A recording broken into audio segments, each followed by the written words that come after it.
The systems on this planet, built on fear, control, and separation, were never going to birth the world that our hearts know is possible. So they're unraveling. The unraveling was always going to happen. The choice is to ride with it, not try to avoid it or resist it. Resisting just equates with more chaos. And in that unraveling, we're being asked, will you remember who you are, who you've always been?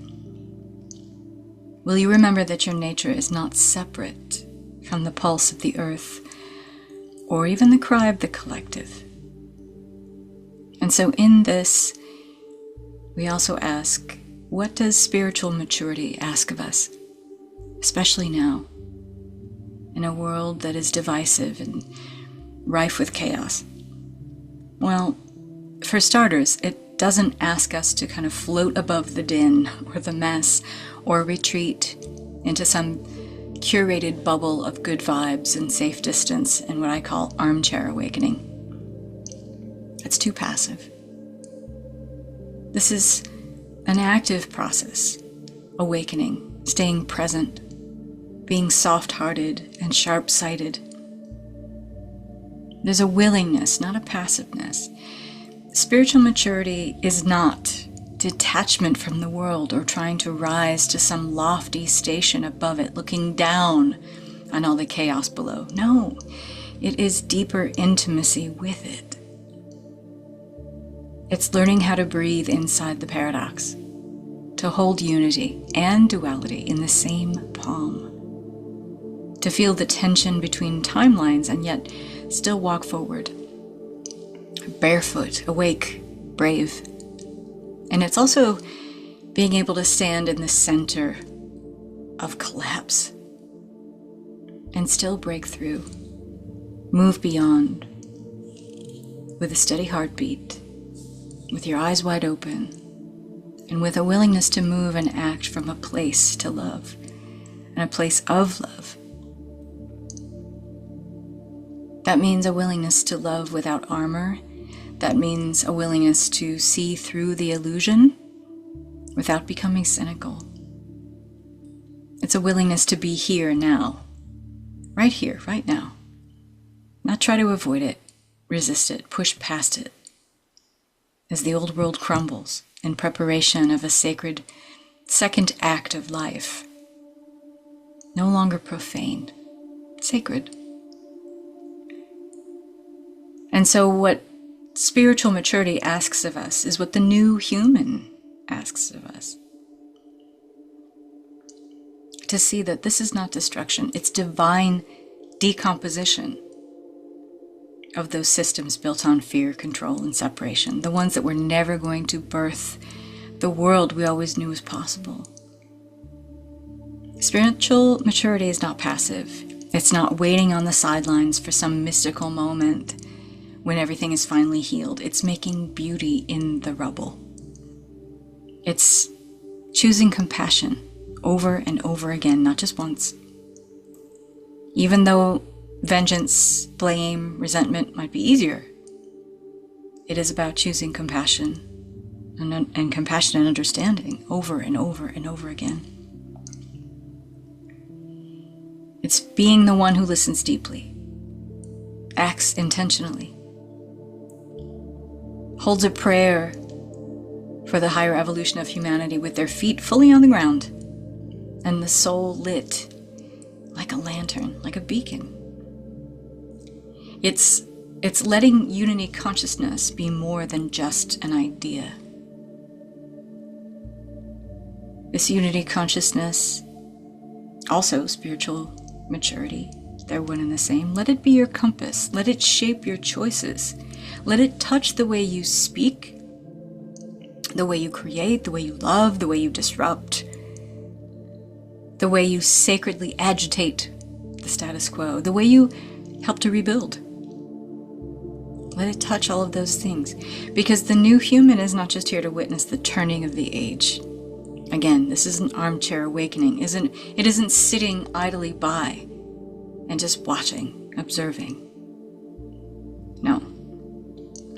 You're here to be a midwife to the new and be a death doula of the divine decomposition, to be both the artist and the instrument, the God and the act of God, the sacred agitator, but also the rooted peacemaker. You're here to be the one who weaves reality with vision and leaves it with radical tenderness. Yeah, the chaos is real. There's no debating that. But so is the clarity. They're just two different perspective points, two vantage points. Yeah, the chaos is real, but so is the love that burns brighter than the noise. So is the ancient intelligence inside your bones, in your own DNA, that knows how to walk between worlds. We're at a time where we're walking in the veil between what used to be and what has not yet come to pass. This isn't an either-or path, though. It's a both-and path. It's the dance of the embodied mystic. You wouldn't be called here in this timeline, and even listening as long as you have been to me talking, if this wasn't you. So ask yourself, how can I hold the vision of oneness while becoming an active co-creator of what comes next? What would it look like to honor my sensitivity instead of managing it? Where can I find more sacred space to hear my own soul clearly? What would shift if my visibility became a devotional act instead of a performance? Because this is what it means to be spiritually mature in the age of becoming. Even though it's all already here, it's not so much becoming, rather an uncovering of what's already here. But to feel it all, to hold the thread, and to rise in devotion of the new, undeterred and unfettered by the crumbling chaos of the old, well, you need to embrace your new human blueprint. Are you with me? If yes, then please take this to heart. You no longer need to shapeshift in order to survive. You can now stabilize into your source signal, who you've always been, who you've always meant to be, so deeply. And when you do, the world starts bending to that. You don't fear evolution, you don't fear change, you ride it. You don't resist change, you initiate it. The new human is fearless. Yeah, maybe that's a learning curve for some of us, but we all have it in us. If you've listened this far, you have it in you. Your identity, it's not a performance. It's not a mask you wear. When it's real and true and authentic, it's a transmission. This is how the new human walks through the world, as a living beacon of light, as a living activation, as a living transmission. You're not trying to become something more. You're remembering who you already are and who you were always meant to be. In every gesture, every breath, in every moment, in everything you touch. And so there's an invitation from me to you. This touchstone of your new human blueprint, it's available. It's here. And I will share it with you in the wisdom teachings in the new human blueprint group on Skool. This is a membership that I'm offering, monthly membership to those who resonate with this message. It begins in July 2025. It's a mix of mentoring and teaching of the gene keys, and specifically within the context of assuming the identity of the new human, where your very presence becomes an invitation to others' evolution. It's an activation. It's an invitation for you to becoming a living transmission and midwife of the new human. And in this expression, your prosperity is activated through your aura, as a direct response to what you're embodying through authentic presence as the inner complete self. When you stop trying to fix or hide or shout your way into alignment, you are your inner complete self. You naturally assume this center of a quiet but powerful revolution as the new human who creates effortlessly through frequency, who exists in a state of easeful prosperity. Think less is more. Embodies an open heart and pure presence in everything they be, do, and touch. The new human lives in synchronicity and trust, great trust. And the new human holds a frequency of transformation for the collective. And it's all so beautiful. I've been quietly helping women shift into this current. And now it's time to let this current guide you. The real trick is to just let go and trust it. To open your heart fully.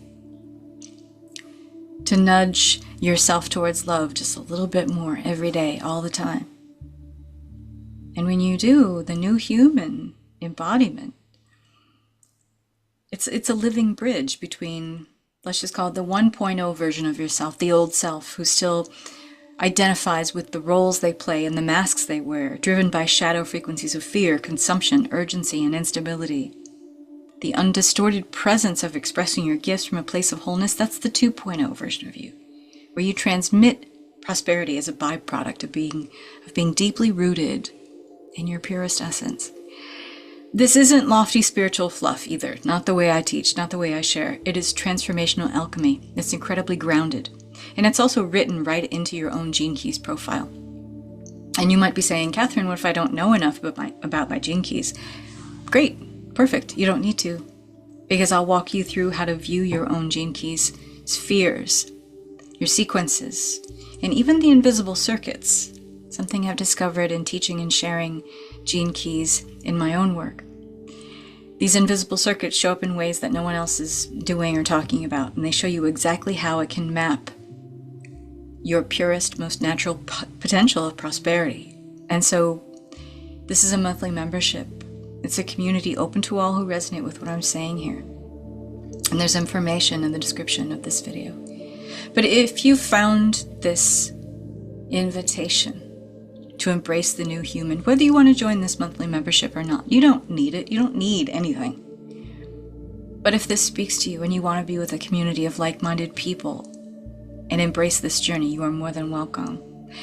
But if this message, any of these things that I've shared with you here, light you up, become a beacon in your own aura, let me know in the comments. And please consider liking this video and subscribing to my channel if you like content like this. It really helps me out. It helps the algorithm to show my content to other people like you who are lit up by the idea of not what is crumbling, not what is decomposing, but rather how that's making the compost for what we're building and stepping into and leaning into.